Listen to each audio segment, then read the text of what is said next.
Seorang balita di Karawang, Jawa Barat, terjebak di pengering mesin cuci saat bermain petak umpet, Minggu, 23 Februari 2025.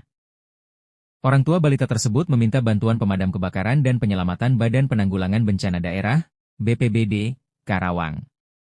Komandan Regu 2 Pos Cikampek, Sujanto, mengatakan insiden terjadi di Desa Dawan Timur, Kecamatan Cikampek. Balita tersebut masuk ke dalam pengering mesin cuci dan tersangkut. Orang tua balita berupaya mengeluarkannya, namun tidak berhasil.